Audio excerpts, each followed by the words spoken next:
Jungle. Hai, kami dari kelompok 6 ingin membawakan berita tentang ekskul Padus yang ada di SMA Negeri 1 Lubuk Pakam. Sebelum memasuki sesi wawancara tentang Padus, saya akan menjelaskan apa itu Padus. Padus adalah paduan suara, istilah yang digunakan untuk menggambarkan kelompok musik yang terdiri dari penyanyi-penyanyi yang menyanyikan lagu dalam harmoni menggunakan berbagai jenis suara yang berbeda. Baik, kali ini saya akan mewawancarai salah satu anggota Padus yang bernama Richard. Pertanyaan pertama, apa saja kegiatan yang diadakan oleh Padus? Baik, saya akan menjawabnya. Jika ditanya apa yang kegiatan dilakukan oleh Padus, ya tentu saja kegiatan utamanya ialah bernyanyi bersama-sama, yaitu paduan suara. Lalu biasanya paduan suara ini dilakukan pada setiap hari Rabu sepulang sekolah, biasanya sekitar pukul 2:30 sore setelah pulang sekolah. Lalu kemudian akan berlatih tergantung lagu-lagu apa yang akan dibawakan. Misalnya ketika upacara kami akan membawakan lagu atau menyanyikan lagu Indonesia Raya dan Tanah Airku. Lalu kami akan berlatih beberapa lagu lainnya yang akan ditentukan oleh pembimbing kami, yaitu Pak Arif. Misalnya lagu Bangun Pemudi Pemuda, Mars SMA 1 Negeri Lubuk Pakam, ya, dan berbagai lagu-lagu lainnya. Terima kasih untuk Richard. Baik, pertanyaan kedua, apa yang menjadi faktor pendukung dan penghambat selama ini dalam kegiatan-kegiatan yang diselenggarakan oleh Padus? Dan apa yang dilakukan Padus untuk mengatasi hambatan tersebut? Baik, jika untuk mengenai dorongan tadi ya, Mengenai penghambat, pendukung dan penghambat. Jika pendukungnya tentu saja dengan adanya partisipasi dari sekolah, dengan memberikan kita tempat, yaitu kami akan menggunakan aula sebagai tempat atau sarana kami dalam berlatih. Dan untuk menghambat mungkin itu adalah urusan internal bagi masing-masing siswanya. Terkadang masih banyak juga siswa-siswa yang kurang aktif dalam latihan pada hari Rabu, terutama siswa kelas 12 karena mereka sedang sibuk dalam mempersiapkan untuk mereka akan masuk ketika perguruan tinggi negeri nanti atau mungkin ke sekolah kedinasan. Jadi biasanya hambatannya hanya itu sih, kurangnya semangat latihan dan jarang datang latihan. apa yang dilakukan Padus untuk mengatasi hambatannya? Yang dilakukan Padus untuk mengatasi hambatannya, ya pembinanya yaitu Pak Arif biasanya akan memanggil kami melalui pengurusnya sendiri. Misalnya ada Kak Mala sebagai ketuanya, ada Kak Arya juga yang akan memanggil kami ke dalam kelas-kelas kami atau mencari kami jika kami sedang berada di sekolah ini, misalnya di lapangan. Mungkin itu cara mengatasi hambatannya, ya dengan memanggil kami ataupun menelepon kami, mengabarkannya melalui grup WhatsApp atau sosial media lainnya.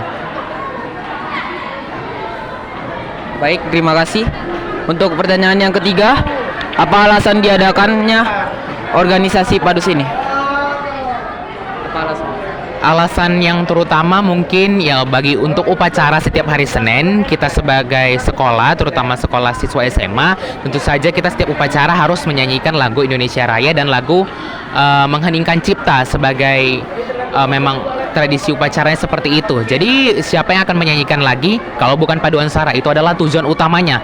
Lalu tujuan selanjutnya untuk merupakan wadah pengembangan bakat bagi siswa-siswa atau pelajar-pelajar SMA yang memiliki bakat kemampuan dalam bernyanyi, sehingga orang-orang yang memiliki bakat menyanyi seperti itu akan dikumpulkan dalam satu organisasi atau satu grup yang dinamakan paduan suara. Baik, terima kasih.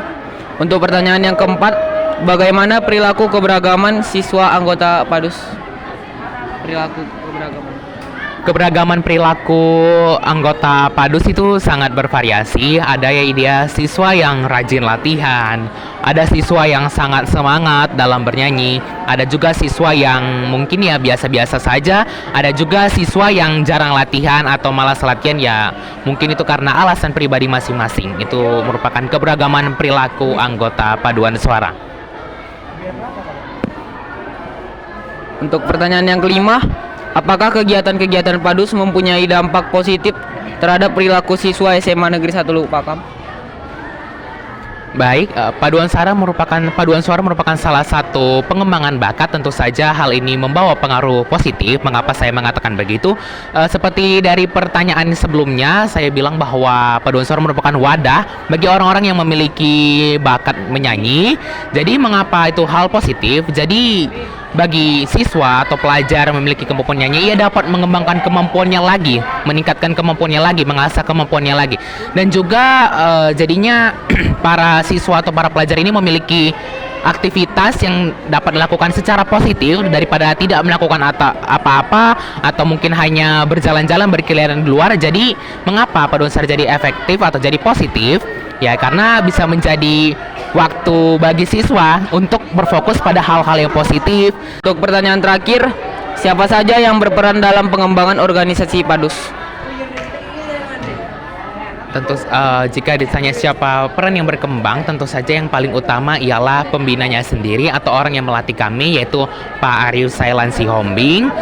Beliau merupakan guru matematika, namun juga sebagai pembimbing atau pembina atau orang yang mengajari kami dalam paduan suara. Tentu saja beliau adalah orang yang sangat berpengaruh dalam pengembangan paduan suara ini. Lalu yang kedua ada kepala sekolah dan beserta seluruh guru dan seluruh staf yang mendukung kami, misalnya dalam penggunaan aula yang diizinkan oleh sekolah, penggunaan AC dalam aula, atau mungkin terkadang penggunaan alat musik seperti keyboard yang memperoleh perizinan melalui dari sekolah, melalui wakil kepala sekolah seperti Ibu Jamiatun yang merupakan wakil kepala sekolah sarana dan prasarana. Jadi tentu saja segala ekstrakurikuler pengembangan ini melalui tahap-tahap dalam melakukannya, mulai dari kepala sekolah, perizinan hingga wakil kepala sekolah, perizinan memakai tempat, perizinan memakai alat musik, itu merupakan salah satu pengembangannya. Lalu yang ketiga adalah pengurus itu sendiri yang pada saat ini pengurusnya masih Kak Nurmala sebagai Dirijen Padus. Lalu ada Kak Arya yang selalu senantiasa memegang seperti sosial media paduan suara, yaitu Instagramnya. Kak Arya selalu aktif memberikan informasi-informasi yang dilakukan paduan suara pada Instagramnya melalui story-storynya. Dan juga Kak Arya merupakan salah satu orang yang cukup semangat dalam mengajak teman-teman Padus untuk tetap latihan dan untuk tetap hadir setiap hari Seninnya ketika upacara.